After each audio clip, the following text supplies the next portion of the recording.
Yeah, so what did that look like? Okay, so you started asking questions like, because you went into this, like, I remember you, and I'm going to try to prod you here. I'm not trying to put words. Please do. But because I remember this story so well, that you said, I really want to understand fear, because Thank you. As a Navy SEAL, you're right, as a Navy SEAL, you've had a unique relationship with fear for a long time, and it doesn't affect you as much as it affects other people. And you really wanted to understand, like, paralyzing fear of why the fuck people, and so take it. Yeah, thank you for that, because I did actually forget that. So I've had a few near drownings. Yeah. To the point where I've actually aspirated water. And to the point where I've said to myself, oh, cool, this is how I go.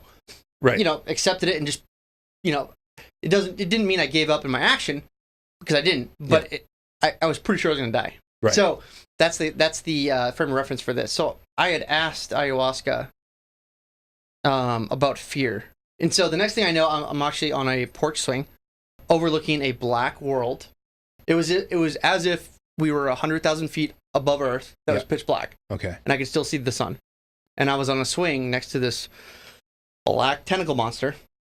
And I had asked, I was like, is this fear? And I heard a yes. And I looked over at fear. And as I looked over at fear looked over at me. And that's when I realized it was completely mirroring my actions. And I said, okay, cool. Knowing that I'd had a few near drownings, and those were probably, some of my scarier moments in life. I said, okay, are you going to drown me in this black planet? I thought it was being set up. Yeah, let's go. Yeah. I said, let's do it. And I said, if you're going to drown me, fucking do it.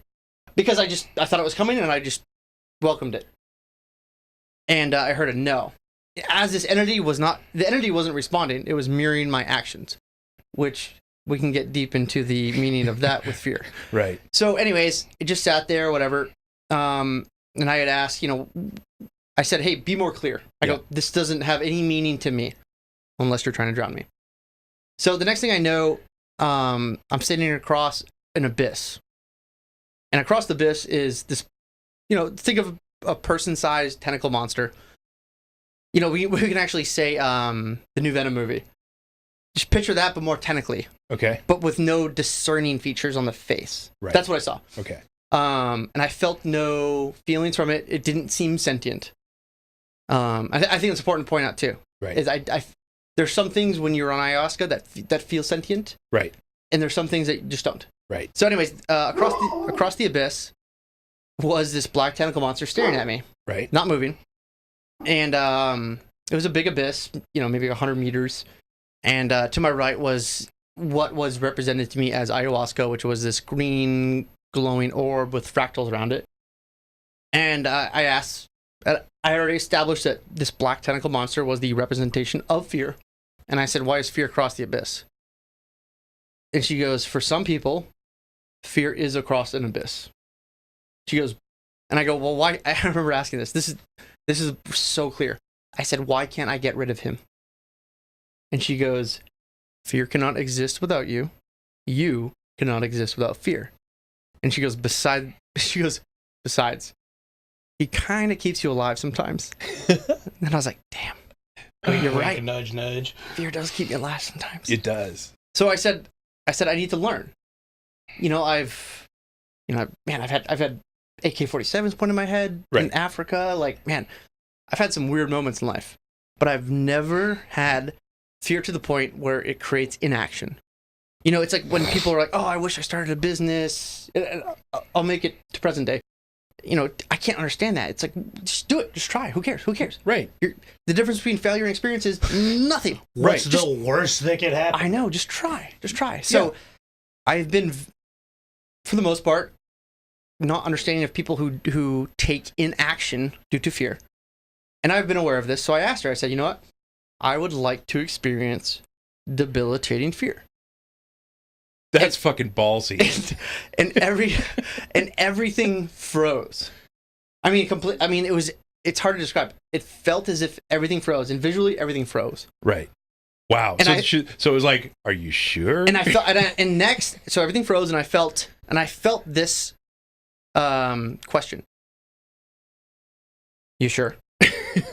And I said, do it. You sure about that? And then the next thing I know is that, this entity that I see as ayahuasca takes me over, and I I'll never forget. It was the most debilitating fear I've ever felt ever. It may have been like a minute, but it felt like an hour. I couldn't move. I started sweating, cold sweating. And it wasn't a specific fear. And Right. this is the really interesting part. It wasn't like I was afraid of a monster. I wasn't afraid of drowning. I just felt fear on every inch of my body. Wow. And it was like this cold sweat. And the next thing I know, I mean, I couldn't move. I couldn't think. And that's the important thing. That was the first time in my life that something created inaction. And I couldn't think at all. It was so painful. Wow. And the next thing I know, I felt as if it was ripped out of me. Right. And I kind of actually see it. And she like ripped it out of me. And I'll say she as in ayahuasca. Right. Ripped it out of me and pulled it away and put it in this like little egg, turned into a seed. And she like put it behind this like planet. And I tried to follow her because I was like, hey, I want to see where this goes. She goes, that's not for you.